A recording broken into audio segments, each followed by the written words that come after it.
D'abord, je voulais remercier tous ceux qui sont venus aujourd'hui. Vraiment, frères et sœurs bien-aimés, merci pour votre présence, pour ce premier culte après ce long déconfinement, cette longue séparation.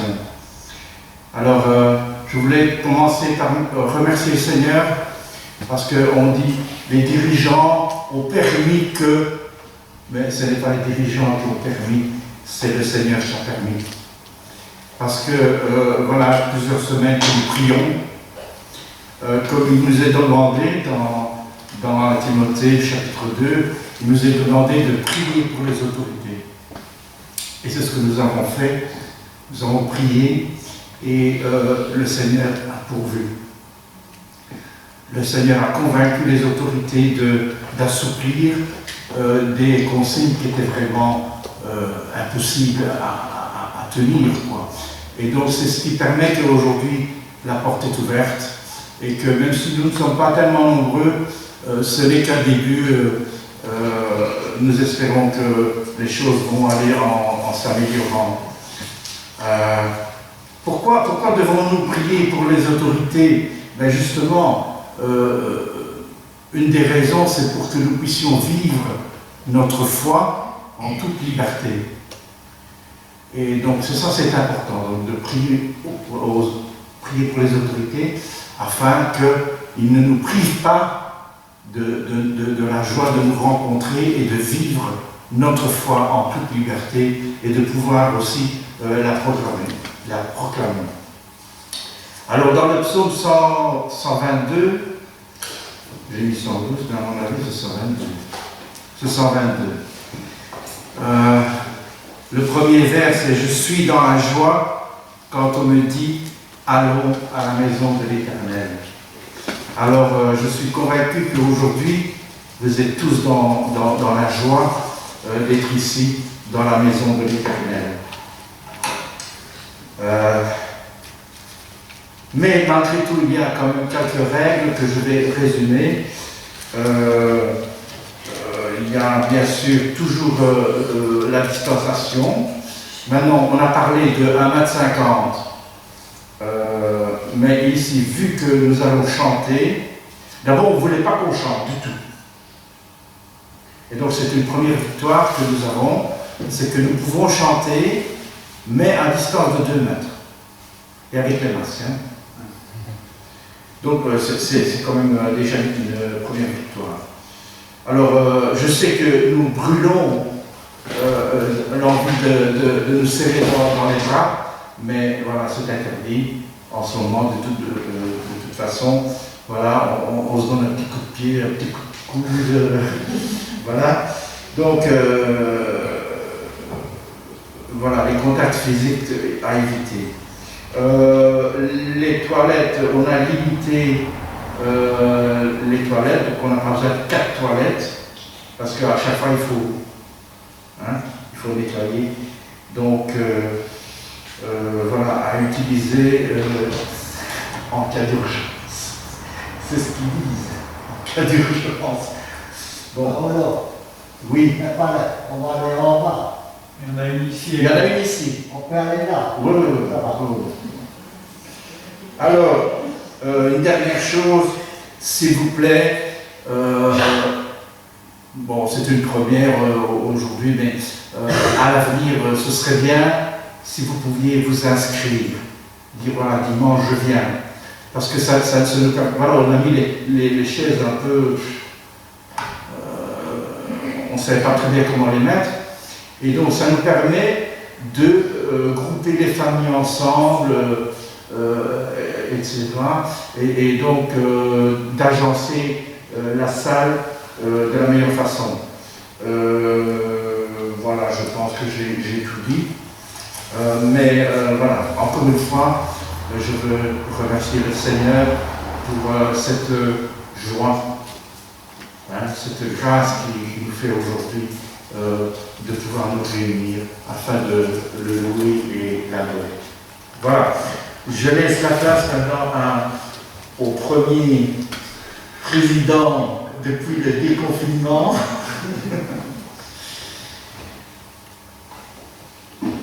rappeler que le culte est enregistré ici, donc, pour pouvoir que ceux qui sont restés à la maison puissent te voir mieux cet après-midi. Donc on est enregistré. Je suis bien parfait. Et encore j'avais oublié ma casquette. Encore mieux que Marie-Madeleine. Voilà, je cède la place à Olivier. Alors Olivier, tu remarqueras qu'il y a un petit tabouret là ici. Oui. Hein, mais C'est pour monter dessus. c'est pas pour toi, hein, ça. C'est pas pour toi, hein. C'est pour moi.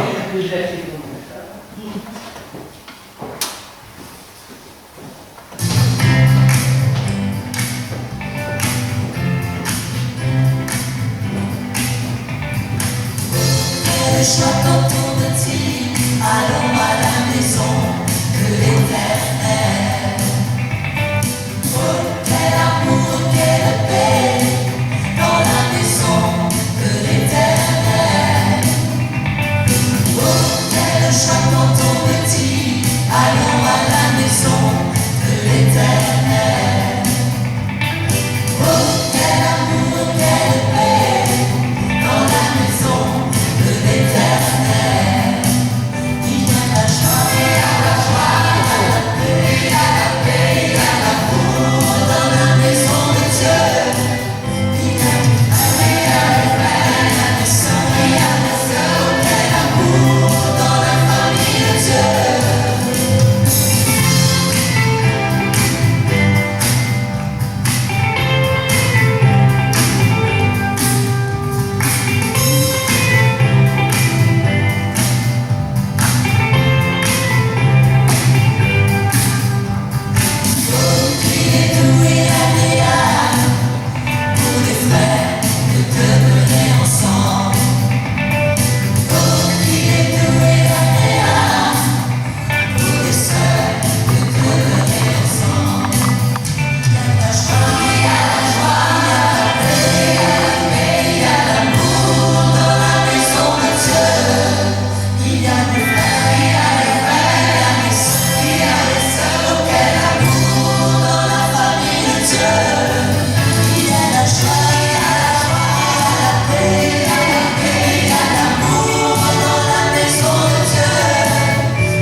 Bien voilà, bonjour à tous.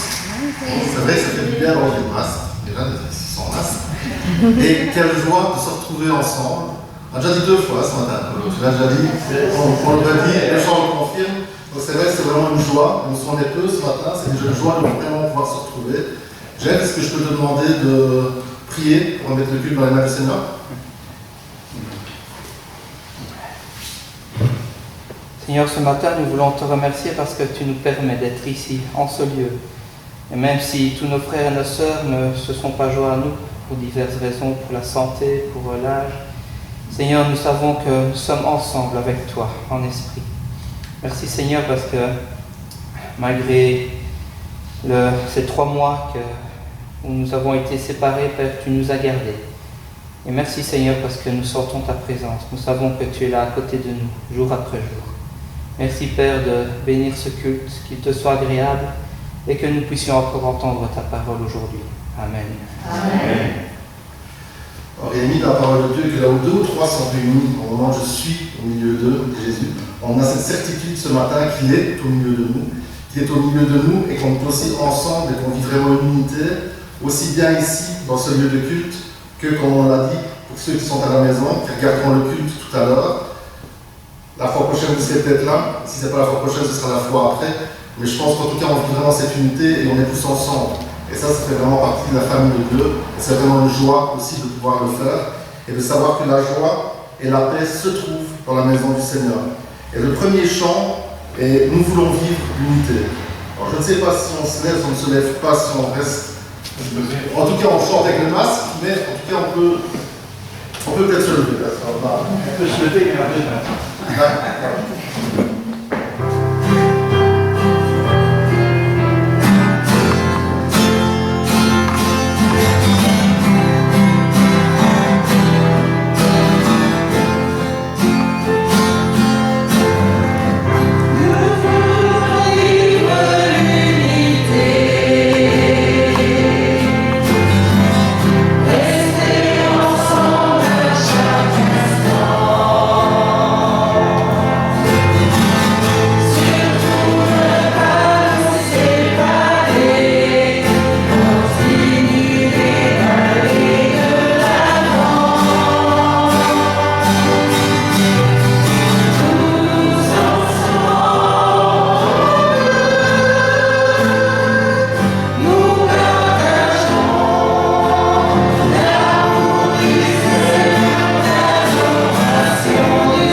ce matin, après ces moments de la traversée qui sont difficiles, qui ont été difficiles, qui le sont encore, j'ai eu à cœur simplement de penser à cette période.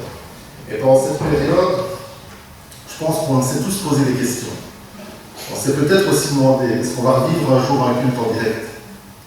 Est-ce qu'on n'a pas eu un amas de craintes qui ont rôdé autour de nous et qui nous ont fait poser énormément de questions aussi? Et là, je crois que c'est un peu comme le SOS qu'on envoie. Est-ce que parmi vous, en tout cas moi je l'ai fait, on n'a pas crié aussi au secours Seigneur? Et ce secours-là, on l'a eu dans plusieurs situations, et c'était pas évident non plus, et ce n'est toujours pas, parce qu'on a aussi nos malades. On a vu dans notre assemblée qu'il y a eu des malades pendant le confinement, qui le sont toujours. Je pense à Dani, je pense à Salvatore, je pense à Michel, à la maman d'Anne-Laure, je pense à une sœur aussi de l'église d'Erstal, qui est fort touchée par la maladie et que beaucoup connaissent. D'accord? Je pense qu'il y a énormément de malades. Et dans tout ça, je crois qu'on a vraiment ces Au secours Seigneur qui a été élevé vers lui et qu'on continue à élever vers lui.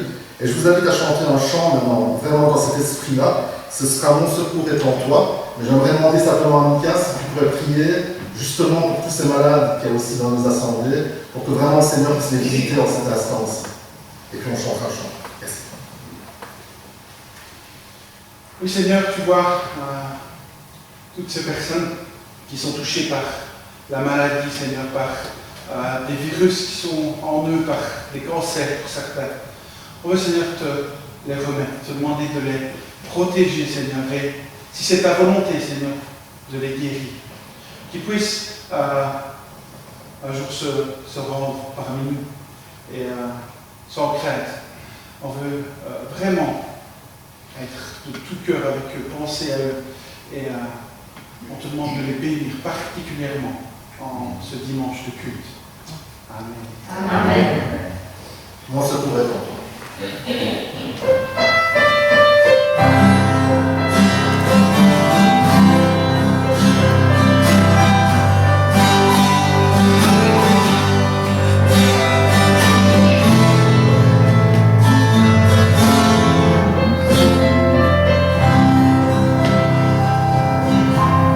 Si la lune de glace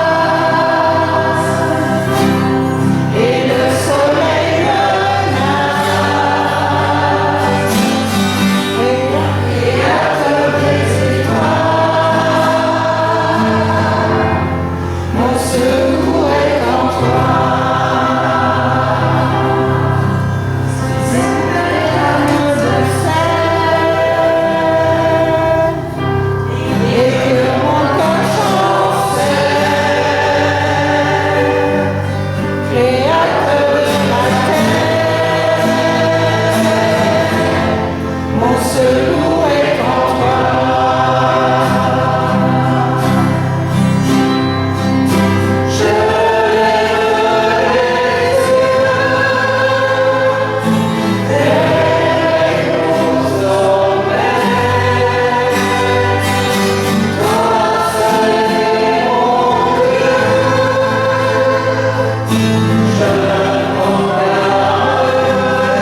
dans le Seigneur.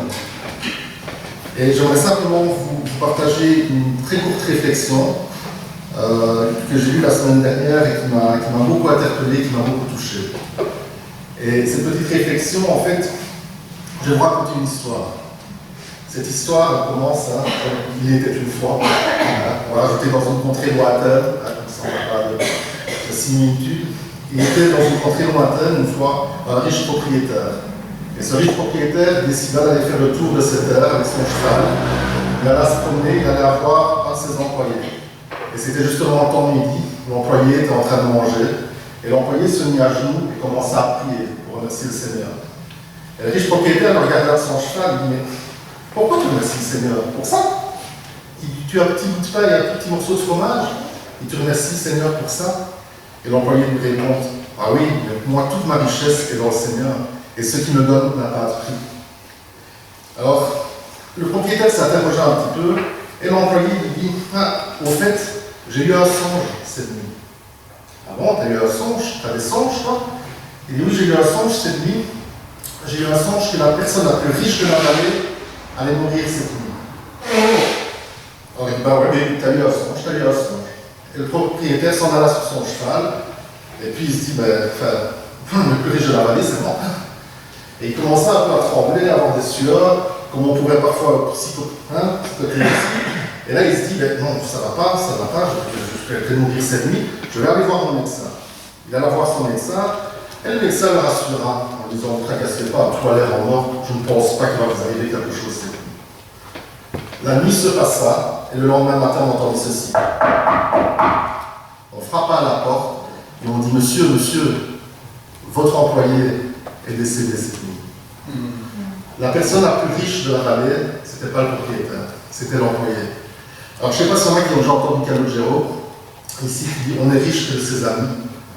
Moi j'ai envie de dire on est riche que dans le Seigneur, on est riche avec les frères et sœurs, on est riche parce que les ciels aujourd'hui sont précieux aussi, on est riche d'être là.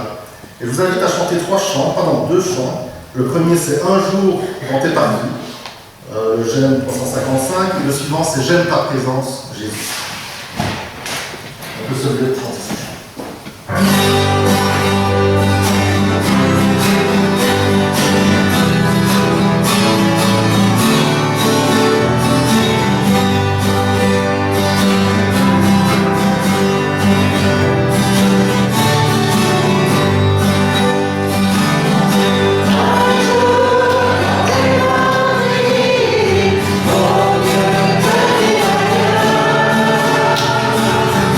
C'est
je pense qu'on peut vraiment aussi lui dire merci. J'en profite simplement pour faire une parenthèse pour dire merci aussi au conseil qui a géré toute la période difficile qu'on a eue. Merci aussi à Jeff et à la technique. On est tous là à s'adapter pendant cette période. Et c'est encore le cas aujourd'hui, puisque maintenant on a la moitié. Merci aux musiciens qui sont venus. Et je crois qu'on peut vraiment remercier le Seigneur parce qu'il ne nous a pas lâchés pendant tout ce moment et il ne nous lâche jamais. Il est avec nous à chaque instant. Donc je vous invite vraiment à chanter le chant Merci et nous aurons en prière.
Oui Seigneur, merci. Merci parce que tu as fait de grandes choses pour nous, Seigneur.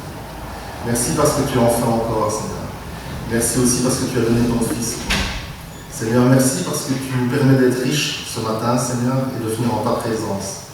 Et merci pour ta présence en ce lieu, Seigneur. Et merci aussi de visiter tous ceux, Seigneur, qui sont à la maison, tous ceux qui ont besoin d'être visités, Seigneur.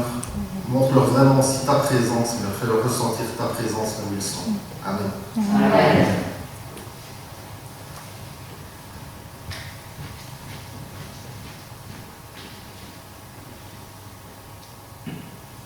Oui, Seigneur, merci encore de la présence, Seigneur. Après 2 mois, Seigneur, d'absence, votre midi, Seigneur. Merci parce que tu as ouvert les portes, Seigneur. Et nous sommes là, Seigneur. Te bénir, te louer, Seigneur, et t'adorer, Seigneur. Merci pour tout ce que tu fais au milieu de nous. Amen. Amen. Seigneur, c'est avec un cœur vraiment reconnaissant que je suis là, Seigneur, pour te glorifier. Te glorifier parce que personne n'est comme toi. Tu es le roi des rois, le Seigneur des seigneurs, Seigneur. Et merci de prendre soin de nous comme tu le fais alors que nous ne méritons rien du tout. Merci, je pense fort aux malades, Seigneur, et aux personnes qui n'ont pas pu venir. Et je prie que tu puisses vraiment les visiter et qu'ils puissent te ressentir fort en eux, Seigneur, et qu'ils puissent se sentir encouragés s'ils sont découragés, Seigneur. Et qu'ils puissent vraiment se sentir renouvelés à travers ton esprit, Seigneur. Merci de prendre soin de nous comme tu le fais, Seigneur. Merci au nom de Jésus. Amen. Seigneur, je veux te remercier parce que durant 7 mois, Seigneur, tu as toujours été avec nous. Tu as toujours été à nos côtés, Seigneur. Tu ne nous as pas abandonnés. Seigneur, je veux vraiment te louer, te bénir et te remercier parce que nous pouvons tout doucement commencer à nous retrouver, Seigneur. Ça fait du bien, Seigneur. Et nous aimons nos frères et sœurs.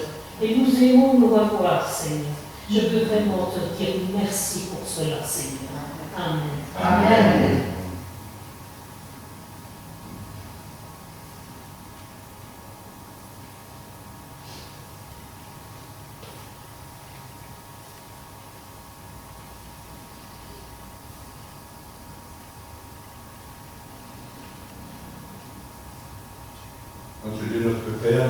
bénir, d'avoir accompli toutes choses pour que ce jour enfin arrive. Bien sûr, nous sommes limités, mais nous pouvons nous voir et par la foi saluer tous ceux qui sont privés de tes rassemblements et les remettre aux soins de ta grâce. Merci pour cette grâce qui, jour après jour, s'est manifestée à notre égard. Nous soutenons, nous secourons, nous aidons, nous fortifions. Tout a été richesse de ta part. Et nous voulons, Seigneur, bénir celui, parce que nous en connaissons la grâce, celui qui, de riche qu'il était, s'est fait pauvre, afin que par sa pauvreté nous soyons enrichis. Et celui dont nous parlons, c'est ton Fils bien-aimé. Il était riche dans le ciel, mais n'a pas regardé comme un objet à ravir cette égalité avec toi, mais s'est anéanti, il s'est fait le plus pauvre parmi les pauvres, afin de venir à notre rencontre, de venir nous chercher là où nous étions, et nous élever au rang d'enfants de Dieu, au rang de roi et de sacrificateur, qui pouvons nous approcher du Dieu trois fois saint, laver par le sang précieux de la croix, et élever nos cœurs vers toi dans l'adoration, et te dire quelle grâce de te connaître, notre Dieu, comme notre Père, quelle grâce de connaître la personne du Seigneur Jésus, qui est notre Sauveur, en qui nous n'avons plus condamnation, nous sommes lavés. Quelle grâce d'avoir le Saint-Esprit comme consolateur, comme avocat dans nos vies.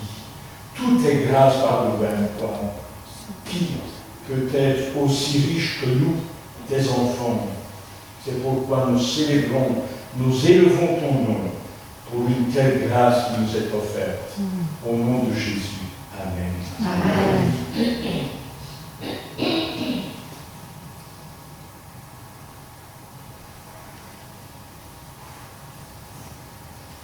Amen. Pour nous emmener tout doucement au message que Daniel va nous apporter, il y a un chant qui lui tient à cœur. J'ai entendu dans la prière, je crois que c'est comme Chétan qui dit « Ah, ça fait du bien ». Et il y a un chant qui dit pareil, qui dit « Ah, qu'il est tout pour des frères de demeurer ensemble ».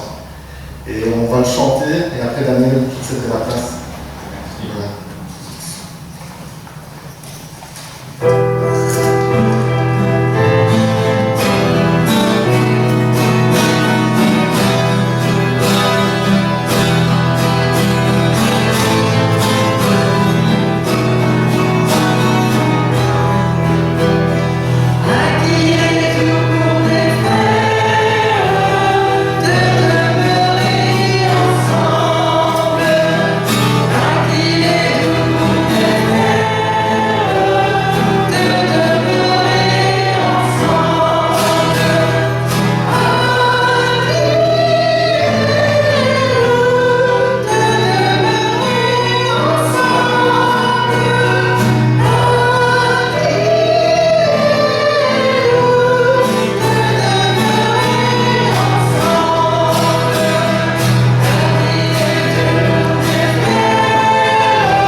C'est en sortant que vous allez trouver deux boîtes qui se trouvent là-bas.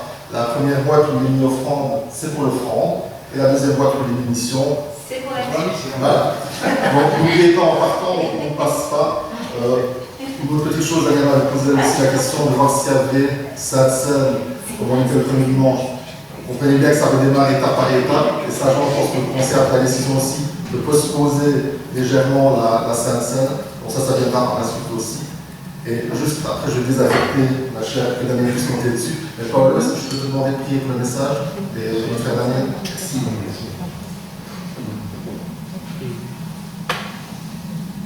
Seigneur notre Dieu, nous voulons d'abord te remercier d'avoir donné Jésus-Christ qui, comme nous l'avons chanté, a fait du faible quelqu'un de fort et du pauvre quelqu'un de riche. Merci Seigneur parce que nous sommes forts et riches grâce à toi Seigneur, grâce à ton sacrifice. Seigneur, nous voulons te remettre ton serviteur Seigneur, afin qu'il puisse nous partager ta parole, et que cette parole puisse nous toucher au plus profond de notre cœur et de notre esprit Seigneur, qu'elle puisse nous conduire, nous diriger, nous encourager, nous corriger peut-être aussi, certainement parce que nous avons besoin aussi d'être remis parfois sur le bon chemin, Seigneur. Seigneur, nous te remettons notre frère Daniel, Seigneur, et la parole qu'il va nous apporter. Ouvre nos cœurs, Seigneur, et nos esprits, afin qu'elle puisse agir puissamment dans nos cœurs, Seigneur. Au nom de Jésus. Amen. Amen. Voilà, c'est la règle. Non, c'est pas dans le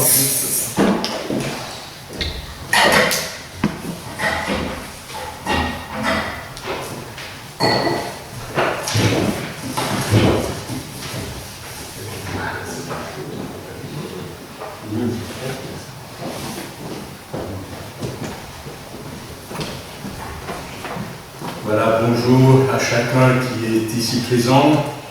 Et puisque nous sommes enregistrés, je voudrais saluer aussi ceux qui nous regarderont en différé depuis chez eux. Je vous propose, dans la réflexion de ce matin, de répondre à deux questions. La première, c'est quel est l'état des lieux? Qu'avons-nous appris de la situation que nous vivons, à la fois sur le plan physique, mais aussi sur le plan spirituel? Et deuxième question, qu'est-ce que cela va changer dans ma vie? Quelle décision nous allons prendre par la suite, à partir d'aujourd'hui? Deux textes que je voudrais lire, qui seront le fil conducteur de notre réflexion. Le premier texte se trouve dans l'épître de Pierre, chapitre 2. Je le lis. Pierre fait la comparaison entre les enfants du peuple d'Israël et nous, enfants de la nouvelle alliance qui est éternelle, signée par le sang de Jésus-Christ. Et il dira ceci: vous n'étiez pas un peuple, mais maintenant vous êtes le peuple de Dieu. Bien-aimés, chapitre 2, verset 11. Bien-aimés, je vous exhorte comme étrangers et voyageurs sur la terre. Retenez ces deux expressions. Étrangers et voyageurs, des gens de passage sur cette terre. Et pour cela, je vous encourage, je vous exhorte à vous abstenir des convoitises charnelles qui font la guerre à l'âme. Et ayez au milieu des païens une bonne conduite. Je pense que j'ai oublié d'allumer mon micro, donc je vais le faire immédiatement. Désolé, Jean-François. Ça y est. Voilà, merci. Ayez donc au milieu des païens, au milieu des nations, une conduite irréprochable, afin que la même où ils vous calomnient, comme si vous étiez des malfaiteurs, ils remarquent vos bonnes œuvres et glorifient Dieu au jour où Dieu les appellera, les visitera. Le deuxième texte, sachant que nous parlons d'étrangers et de voyageurs, se trouve dans l'épître de Paul aux Corinthiens, et nous disons ceci, où Paul est en train de dire, 2 Corinthiens chapitre 5, que nous sommes en Christ, nouvelle création, que toutes choses anciennes sont passées, tout est devenu nouveau. Et il nous dit qu'à cause de cela, nous avons reçu le ministère de la réconciliation. Et il dit ceci au verset 20, à cause de cela, nous faisons donc les fonctions d'ambassadeurs, des étrangers sur la terre, mais ambassadeurs d'une autre patrie. Nous faisons donc les fonctions d'ambassadeurs pour Christ, comme si Dieu exhortait par nous. Nous en supplions, au nom de Jésus-Christ, soyez réconciliés avec Dieu. Première question, faire le bilan de la situation d'aujourd'hui, à la fois sur le plan terrestre, avec cette connotation, qu'est-ce que cela nous enseigne sur le plan de notre relation avec Dieu. Le confinement dû au virus a commencé en Belgique le 17 mars. Et chaque semaine, nous étions, je suppose vous aussi, très nombreux à nous placer vers 14h à la télévision pour écouter la Première ministre, Madame Sophie Wilmès. À l'époque, dès le début, j'ai appris que j'avais besoin d'un masque pour filtrer l'air que je respirais. Et pour rappel, une des prédications qui a été donnée, c'était « Quel air je respire ?» et en parlant de mon âme. J'ai appris à ce sujet que je devais régulièrement me laver les mains. Et ça aussi est une exhortation de l'apôtre en disant, lorsque nous prions, que nous élevions nos mains pures. Qu'il fallait utiliser un flacon de gel hydroalcoolique pour purifier nos mains. Et nous savons que ce n'est pas par du gel que nos âmes ont été lavées ou purifiées, mais c'est par quelque chose de beaucoup plus puissant, qui est le sang de Jésus-Christ. Je me suis rendu compte aussi par notre Première ministre que certains gestes m'étaient interdits. Et c'était une torture pour moi. Moi qui ai l'habitude de me gratter avec ses doigts, il était interdit dès lors de les porter dans ma bouche. Il y avait donc une nouvelle méthode, une nouvelle norme de vie à adopter, telle que quand on devient chrétien, on change de régime, on n'est plus esclave du péché, esclave de Satan, mais il y a une autre vie, celle de Christ, qui doit régner en nous. J'ai appris par après qu'il y avait des règles sociales qu'il fallait respecter. Et au début, c'était light, mais ensuite, le ton s'est durci. Il fallait suivre ces règles sociales de distanciation à la lettre, au risque d'être sanctionné. Quand on ne suit pas la parole de Dieu et qu'on la laisse tomber, cette parole nous poursuit et elle nous sanctionne. Ainsi, par ces nouvelles règles, notre liberté d'action a été réduite. Interdit de se voir, interdit de se déplacer, interdit de voir nos proches, interdit de se réunir. Le Covid-19 avait gagné du terrain, comme pour les hommes du péché. Le péché a gagné du terrain. Alors que la vraie liberté se trouve en Christ. Les rues, les écoles, les usines étaient maintenant désertes. Comme on est loin de ce que Christ propose. Lui qui disait, celui qui n'est pas avec moi, c'est celui qui divise. Et le Covid a gagné. Mais grâce à Dieu, par son esprit, nous pouvons vivre l'unité comme nous l'avons chanté. À l'opposé de ce manque de liberté, moi j'ai toujours été stupéfait de voir des files énormes à l'entrée des magasins, des supermarchés, pour acheter quelques marchandises, même parfois égoïstement. Les rayons des farines étaient vides. Les pâtes aussi, et puis le PQ manquait. Des foules attendaient l'ouverture des bars, des cinémas. Et peu dans ce monde attendent l'ouverture de l'église. Comme c'est étonnant, ce changement de choses, d'idées, d'attitude.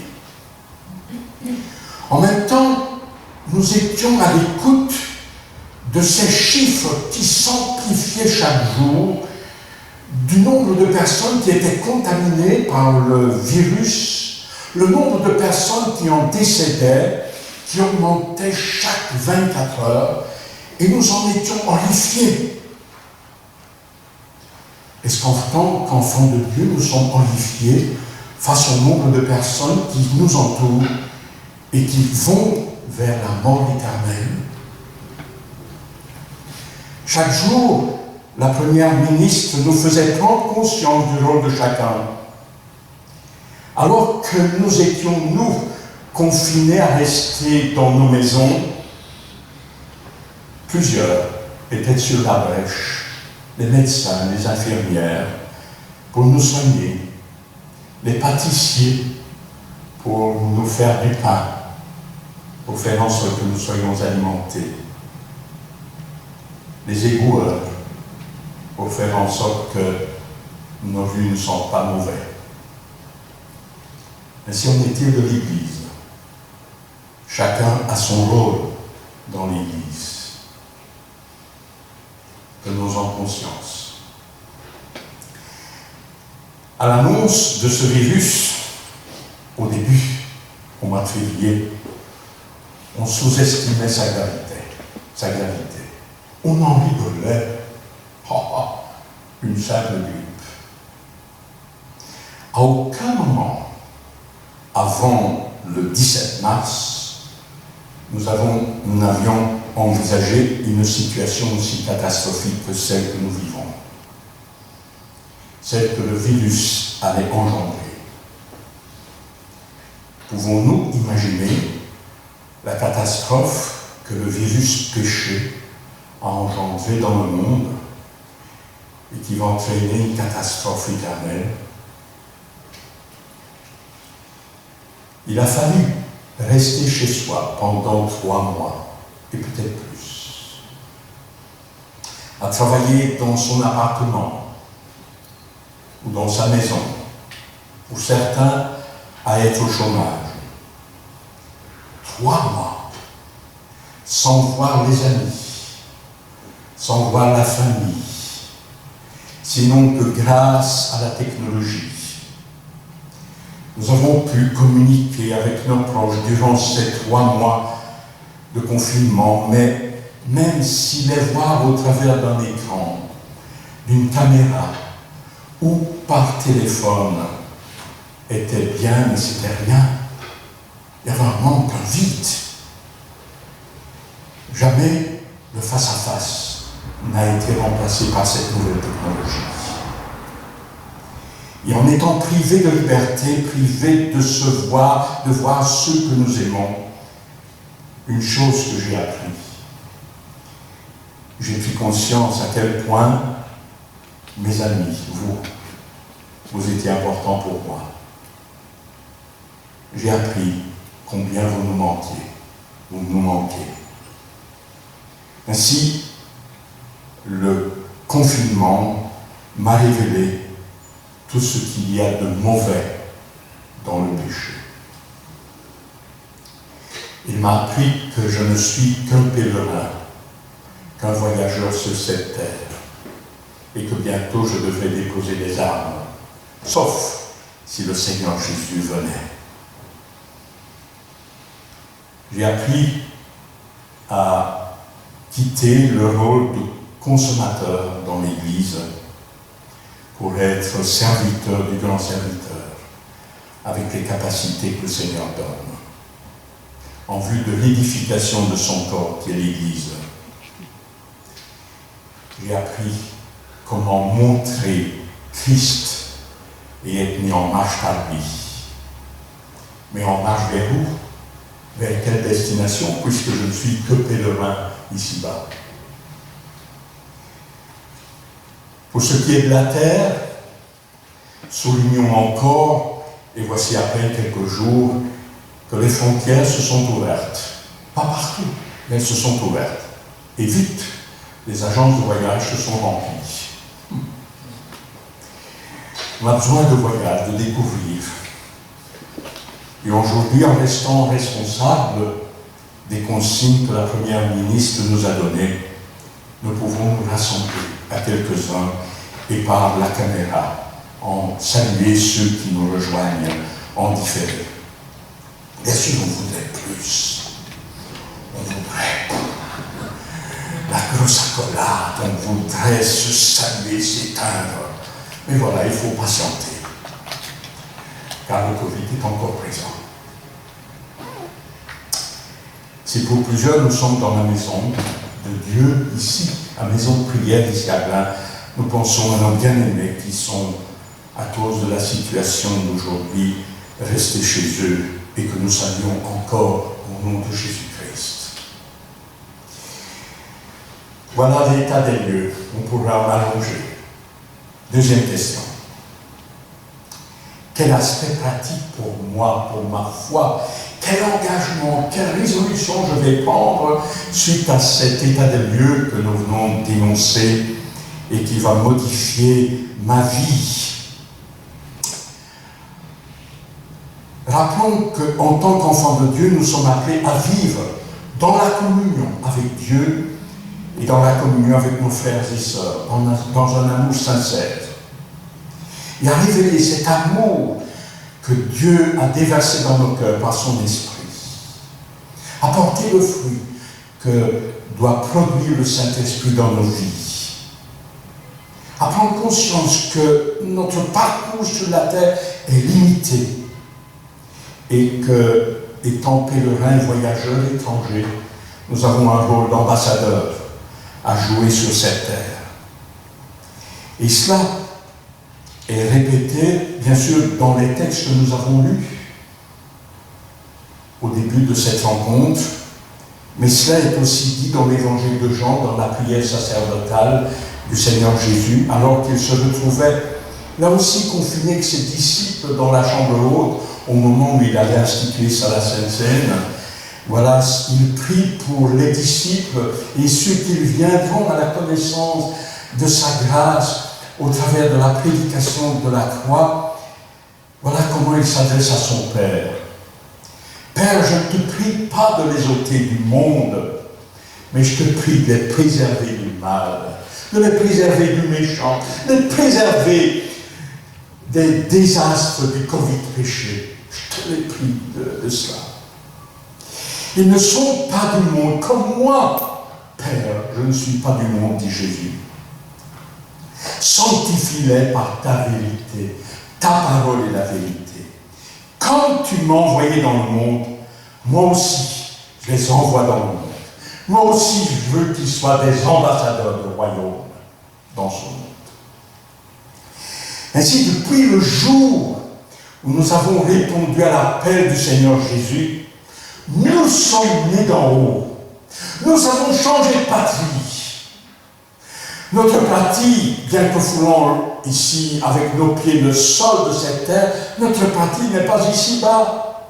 Notre patrie, elle est céleste, elle est d'en haut. Elle est dans les cieux.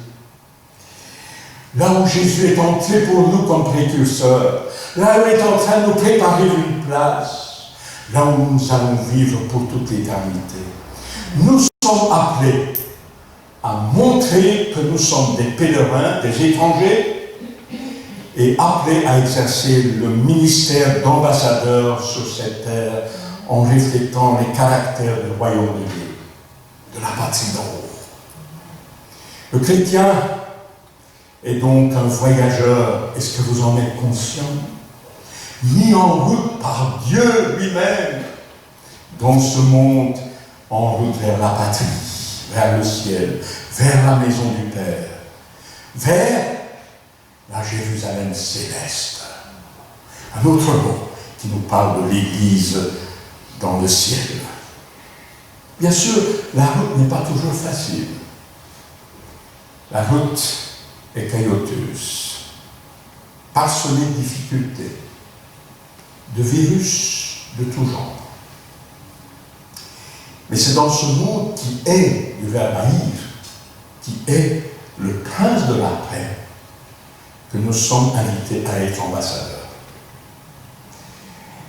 Et que nous allons rencontrer les mêmes adversités que le Seigneur Jésus a rencontrées. Il nous informe, Jean chapitre 16, verset 33, « Je vous ai dit ces choses, dit Jésus, afin que vous ayez la paix en vous. Des tribulations, vous allez en avoir, mais prenez courage, moi j'ai vaincu le monde. Le monde avec ses péchés, le monde avec son prince, avec son esprit. Il nous redit notre destination. Je vais vous préparer une place. Et il nous assure que dans ce chemin, la victoire, elle est certaine. Il y a une fin glorieuse pour les enfants de Dieu. Et cette fin, elle est éternelle. Et dans cette fin, il n'y a plus de virus pour nos âmes. Plus de péché, plus de mort, plus de larmes. Tout cela sera absent. Il nous donne sa parole comme feuille de route. Et je vous invite, pendant quelques minutes, à ouvrir cette feuille de route. Et j'espère, puisque ce sera très court, le temps avance, j'espère que j'aurai suscité la curiosité d'aller fouiller cette feuille de route que l'on retrouve bien sûr dans la parole de Dieu, mais je vais simplement ouvrir quelques textes de cette parole. Nous avons l'habitude de considérer les psaumes indépendamment les uns des autres, chacun exprimant des émotions que les auteurs ont pu vivre dans leur vie. Et pourtant, cette pensée est bousculée lorsque je constate que certains psaumes sont liés entre eux. Ils se suivent. Ils commencent tous par un même mot. Je ne vais pas le dire en hébreu parce que ça ne servira à rien, et puis c'est difficile à prononcer. Mais si je traduis ce mot hébreu en français, il est traduit de différentes manières. Cantique ou psaume, des montées, psaume des degrés, psaume des étapes, psaume où l'âme s'élève, ce qui va vers le haut, ce qui édifie, qui élève. C'est donc des psaumes pour la route et pour le pèlerinage, pour le pèlerin que je suis. Un psaume qui pour le peuple d'Israël, des psaumes qui pour le peuple d'Israël étaient chantés lorsqu'ils se dirigeaient vers Jérusalem, l'on soulevait le temple. Ces psaumes vont certainement nous encourager, nous qui sommes en marche vers la patrie céleste, vers la Jérusalem d'en haut, vers le rassemblement de l'assemblée dans le ciel. Ces psaumes, faciles à retenir, ils sont au nombre de 15. Et ils commencent à partir du chapitre 120, c'est-à-dire juste après le psaume 119 qui est le psaume le plus long. Ainsi, des références pour aller les chercher. Dans ce psaume 119, c'est l'éloge de la parole de Dieu qui est riche pour nous. Et voilà qu'après ce psaume 119, qui nous fait l'éloge de la parole de Dieu, commence 15 psaumes, 15 cantiques pour le pèlerinage. Alors, je vous rassure tout de suite, on ne va pas les étudier les 15. Peut-être qu'on pourrait y revenir un jour, mais j'espère que vous aurez la curiosité d'aller les lire et vérifier qu'ils commencent tous par cantique ou psaume des degrés, psaume pour la marche, psaume pour le pèlerinage. Les trois premiers que l'on peut regrouper, c'est le psaume 120 au psaume 122.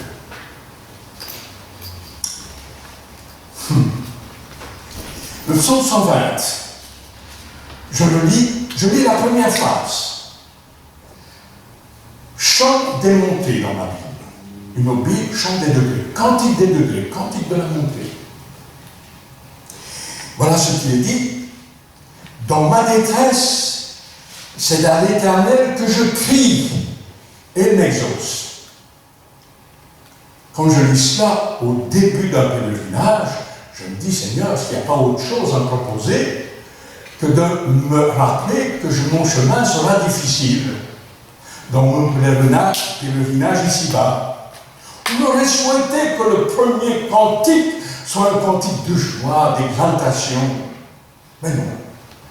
Le Seigneur prévoit que nous aurons des tribulations, et alors, il nous rassure que nous pouvons crier à l'Éternel et qu'il y aura toujours du secours au moment opportun.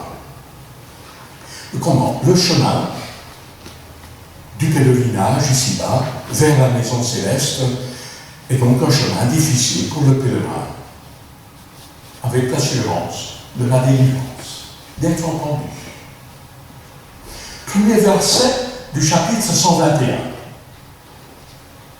Chant des degrés, cantique des psaumes, cantique des montées, pour le pèlerinage. Voilà comment le psalmiste dit. Je lève mes yeux vers les montagnes, d'où me viendra le secours? Le secours me vient de l'Éternel qui a fait les cieux et la terre.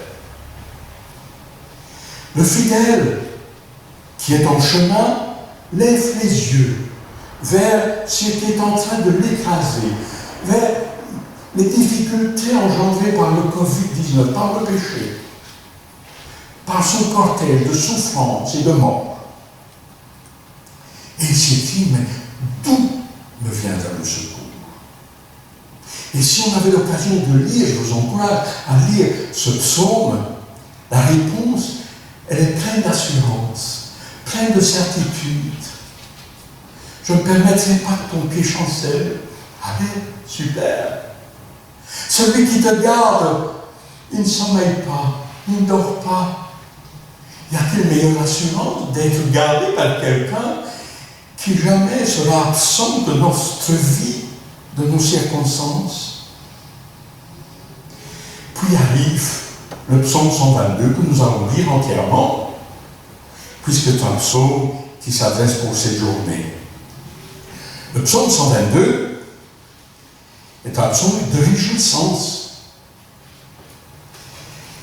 C'est un psaume qui commence aussi par cantique ou psaume des degrés, psaume de la montée, voilà, du parcours, psaume des pèlerins. Et je le lis.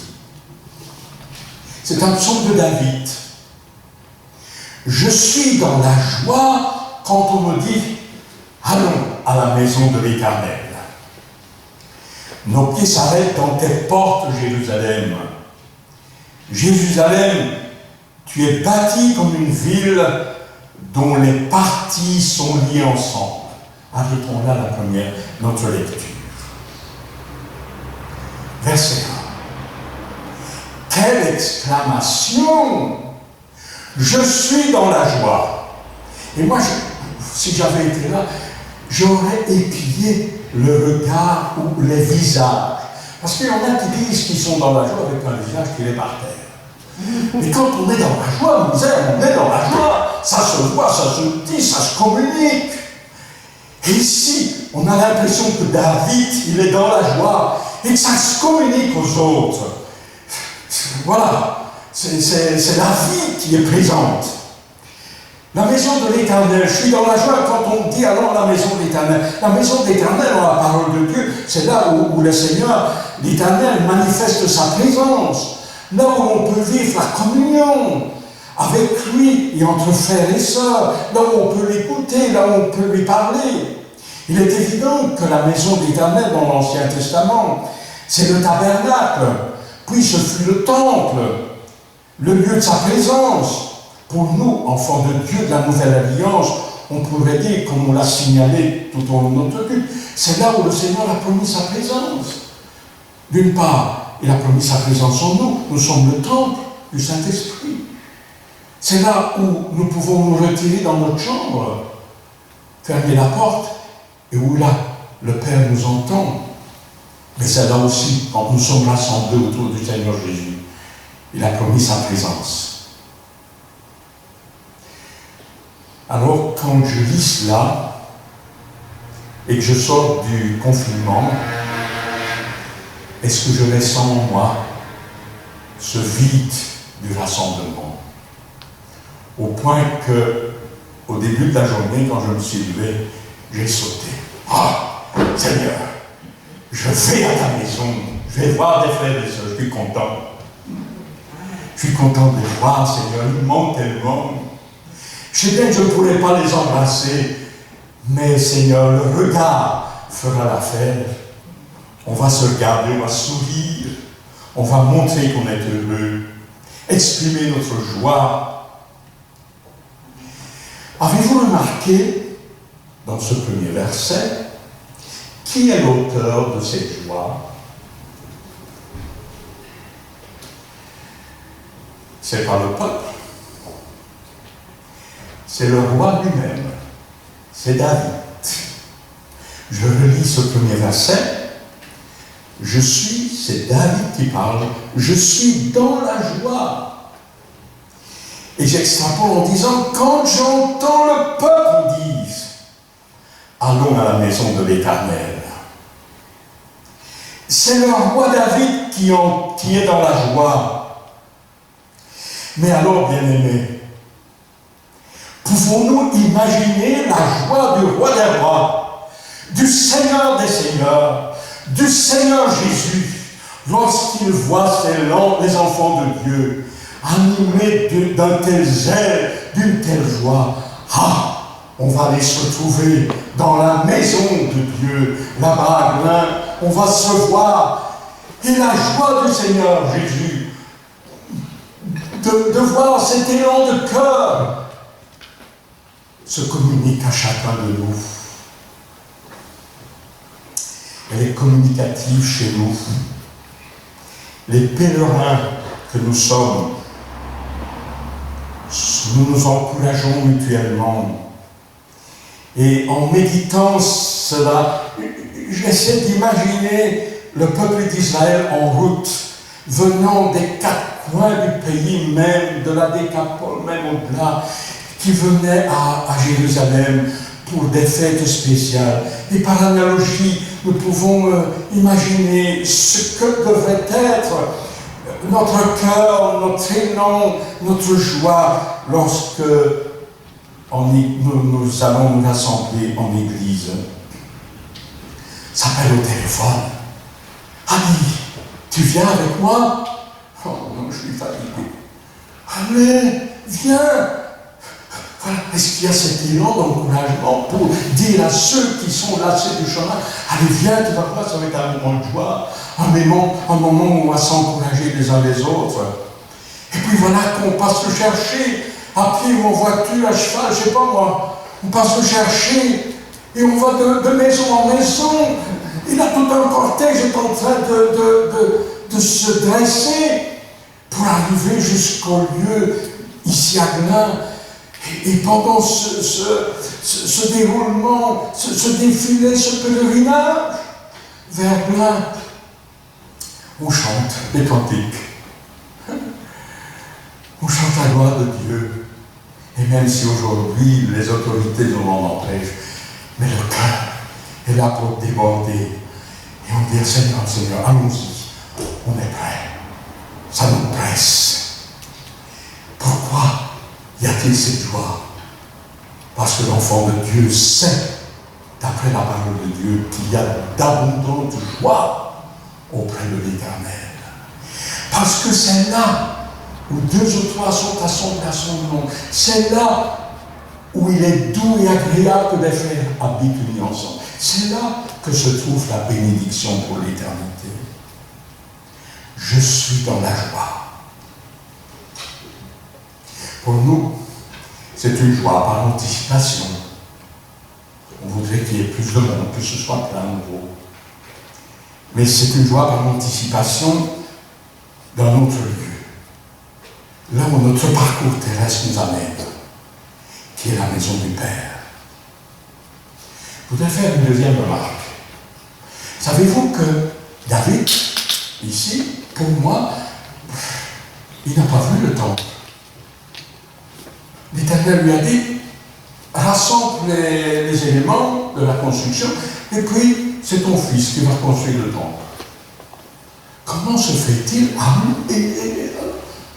Vraiment l'anticipation, c'est la foi qui anime ce peuple à aller.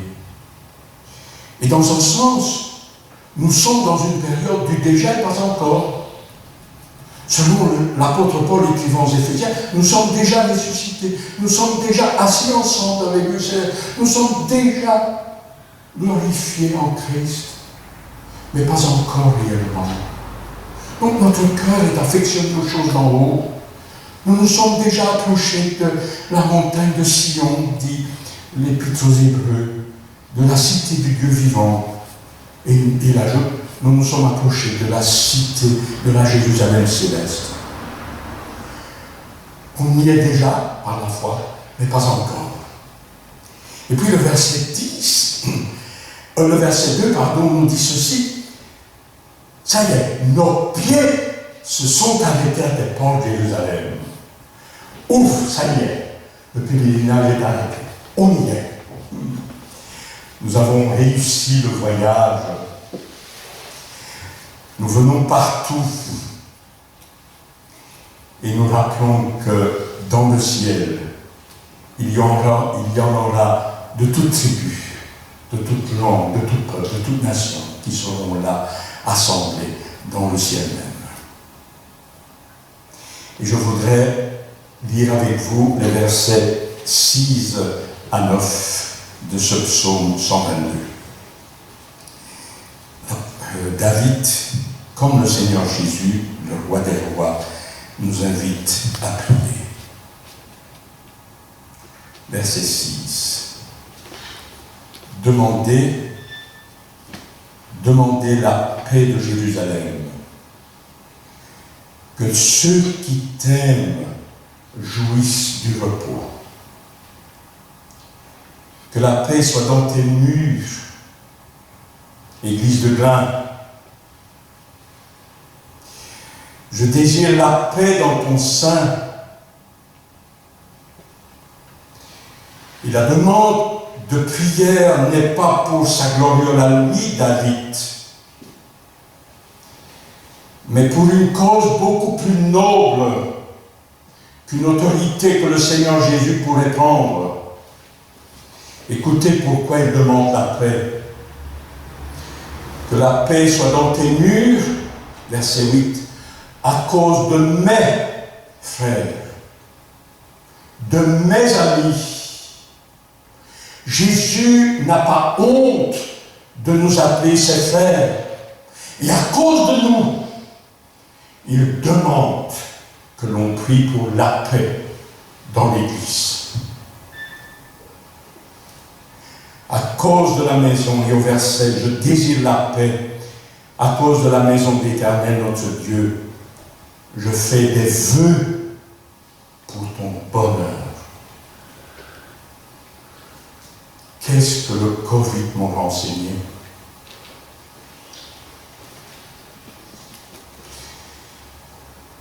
Christ a la même pensée. Il désire que nous prions pour la paix de l'Église,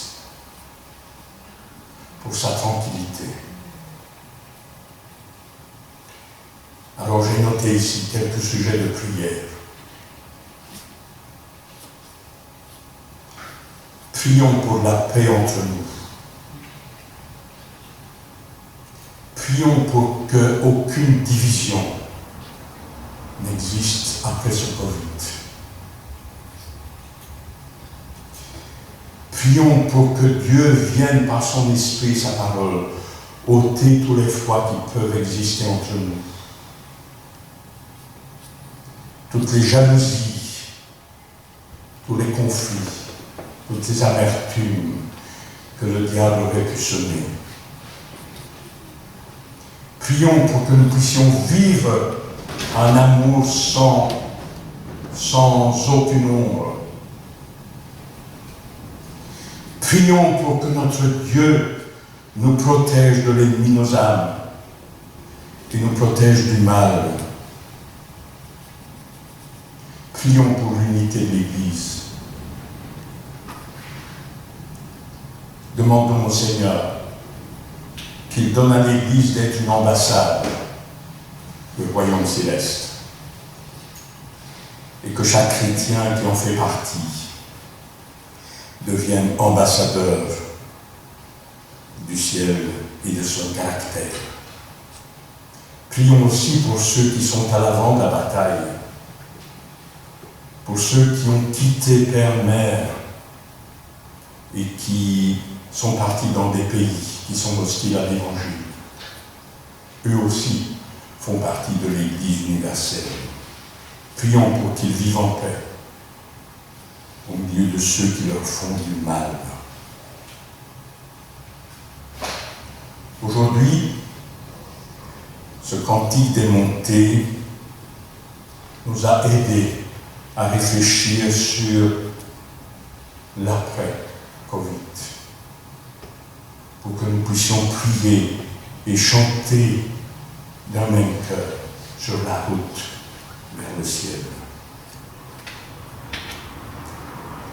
Qu'adviendra-t-il quand nous serons dans la Jérusalem céleste? Aurons-nous encore besoin de prier pour la paix? Oh non, elle sera parfaite. Par contre, une chose que nous commençons déjà ici-bas et qui sera prolongée là-haut, c'est un cantique nouveau. Un cantique à la gloire de celui qui nous a tant aimés. Quand nous mettrons les pieds de manière réelle dans cette Jérusalem céleste, nous n'aurons plus besoin de prier, parce que l'ennemi de l'Église aura disparu. Tous les conflits qui peuvent naître dans l'Église seront disparus. Alors, de manière parfaite, nous pourrons entonner le cantique. Allons à la maison de l'Éternel, on y est. Et alors, nous vivrons parfaitement le psaume 133 et nous avons dit qu'il est doux et qu'il est agréable pour que des frères et des sœurs habitent unis dans l'harmonie parfaite autour du Seigneur Jésus.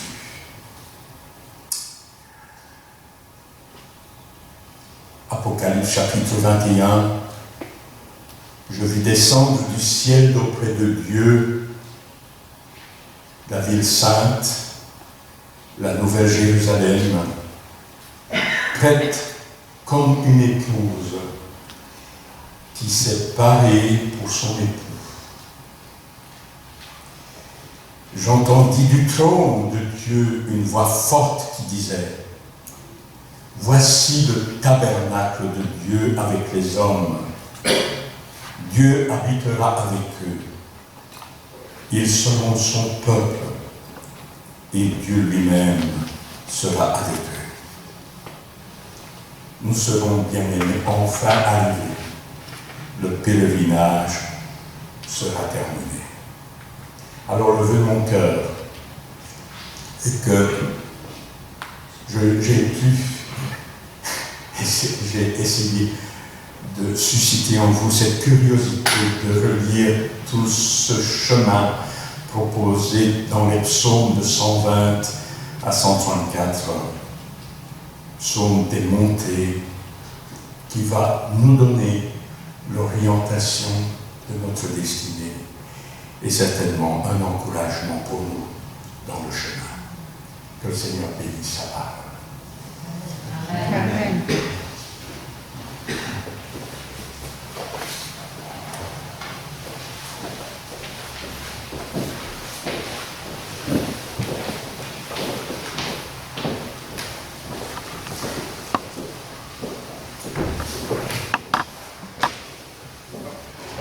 Je vais juste faire quelques annonces avant de laisser la place à Olivier.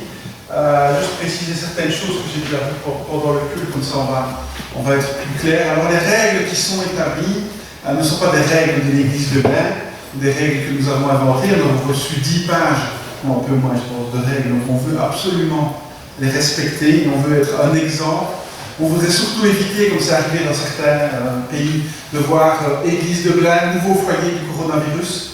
Donc c'est pour ça qu'on a certaines règles qui sont assez strictes, qu'on veut vraiment essayer de les respecter au maximum. Je vais juste vous spécifier avec le masque, vous allez tous garder votre masque. Le masque est obligatoire quand on se déplace et quand on chante. Donc pendant la prédication, vous pouviez le bouger. Voilà, mais comme ça, pour la prochaine fois, vous le savez. Je n'allais pas couper le truc directement, mais la règle, c'est quand on se déplace et quand on chante. Et c'est pour ça qu'on met 2 mètres. Si on avait mis, on ne chantait pas, on mettait 1,50 m, on n'avait pas de masque. Mais on veut quand même, je pense, c'est important de chanter ensemble. J'ai envoyé un mail à tout le monde, mais certainement pas reçu parce qu'ils n'ont pas de mail, donc j'en ai imprimé quelques-uns. Donc on a essayé de résumer les 10 pages en quelques-unes. Donc ce Lido, etc., qui n'ont pas reçu, je vous le donnerai à la fin. Pensez donc à vous inscrire, ça on l'a dit. Alors, on n'a pas dit, on a une entrée et une sortie. Ce n'est pas nous qui avons décidé, c'est le gouvernement veut 2 endroits différents. Pour ces entrées et ces sorties, on doit laisser les portes ouvertes pour éviter que vous touchiez les poignées. Donc on rentre par là et on sort par la porte d'en bas. C'est pour ça que les offrandes sont mises là-bas. On ne peut pas non plus passer avec un panier, c'est interdit. Donc c'est pour ça qu'on a fait des petites boîtes et comme c'est la mission, aujourd'hui on a quand même trouvé important aussi laisser une place pour la mission. Entrée, sortie, j'en ai parlé. Alors, pour les places, juste pour qu'on comprenne bien. Donc vous avez vu comment on a disposé l'église, on l'a disposé plus ou moins parce qu'on ne savait pas combien on allait être. Vous pouvez, quand vous venez au culte, vous asseoir à plusieurs si c'est votre bulle. Donc la bulle que j'ai discutée en arrivant de Saratha, les 15 personnes que vous pouvez voir chaque semaine, que vous voyez cette semaine-là, vous pouvez être assis avec elles, ce qui permettrait d'avoir beaucoup plus de place à l'église. Si vous regardez les places avec beaucoup de monde et les places seules, il n'y a pas photo. Si on avait 4 rangées de 4, on met 48 personnes à l'église. Vous voyez un peu le principe ici. Si on a les personnes seules sont les bienvenues, mais par exemple Alphonse, s'il vient avec sa fille et qu'elle est dans sa bulle, du coup ça fait 3 places pour Alphonse. Vous voyez? Donc c'est ça le principe. Pensez à ça quand vous vous inscrivez. Ça permettra d'avoir beaucoup plus de monde à l'église. Alors on est en train de faire des tests. Voilà, on essaye un petit peu pour retransmettre le culte en bas en même temps. Alors là, il n'y a eu personne, on a fait le test à vide, mais on pourrait envisager de retransmettre le culte en bas, ce qui permettrait encore d'avoir plus de place. Oui, il est recommandé aussi quand on sort, c'est d'essayer, on est en été, donc si vous voulez discuter ensemble, avoir un petit moment ensemble, c'est de le faire à l'extérieur. Voilà, c'est recommandé puisqu'on est à l'air, donc il y a moins de risque de propagation. Et alors, pour le café et la Sainte-Seine, c'est possible, mais les règles sont encore plus strictes. Donc là, il faut vraiment qu'on voit un peu comment on va pouvoir mettre ça en œuvre, mais c'est pas évident.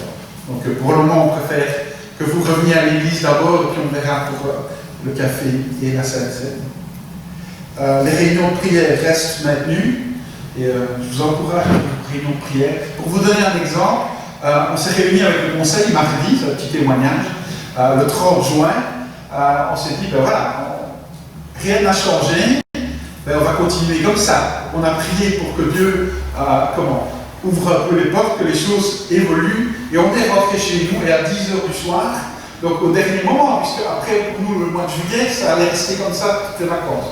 On a reçu un mail nous disant, ok, maintenant, certaines règles sont assouplies, on peut y aller. Du coup, on est revenu ici le lendemain, et on a un peu regardé comment on pouvait évoluer. Merci Seigneur qu'on puisse enfin se réunir. Je n'ai pas d'autres. Marianne, on est obligé aussi de nettoyer le local. Alors, il y a une équipe qui a nettoyé entre chaque culte, donc c'est plus aussi restrictif, c'est juste bien nettoyé. On ne va pas passer tout au désinfectant, mais c'est bien nettoyé. Donc Marianne cherche des équipes pour, en tout cas, samedi prochain, nettoyer. Puis alors, il y aurait de nouveau le tour de rôle qui recommencerait, mais on va avoir quelques personnes pour nettoyer en haut et en bas, puisqu'il y a la réunion de prière. Donc, chaque réunion, il faut un nettoyage. C'est la règle. Et sinon, pensez à nos malades, à nos personnes qui sont plus âgées, qui vont avoir aussi peur de revenir. Et juste pensez à Piotr, il allait faire un petit séjour aux urgences. Voilà, personne ne le savait, mais voilà. Je ne vais pas détailler pourquoi, mais pensez à lui donner un coup de veille à la maison, je pense maintenant. Mais, quelques petits soucis pour le rajouter, parce que celui-là, vous n'en aviez pas. Voilà, j'ai fini. Mais c'est moi qui ai le mauvais rôle. Je vais laisser la place à Olivier. Et je me déplace pour le même.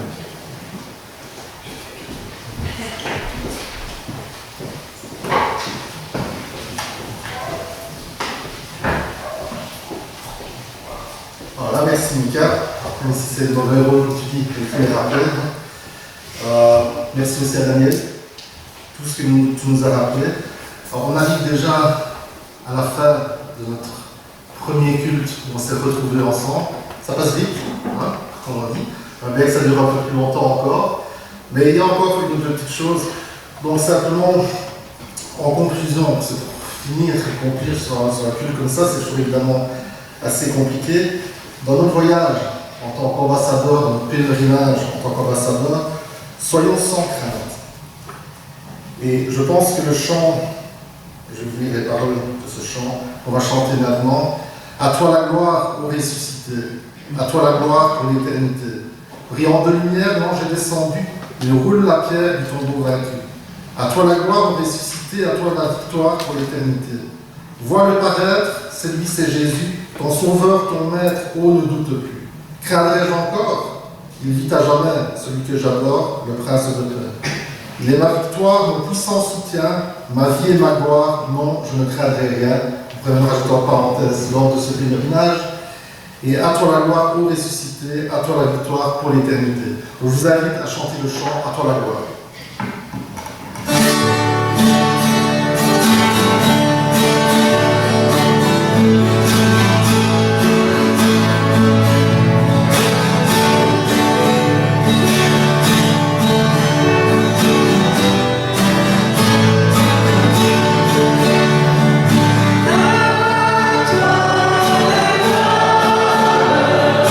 Oh, ressuscité.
134, Cantique des degrés.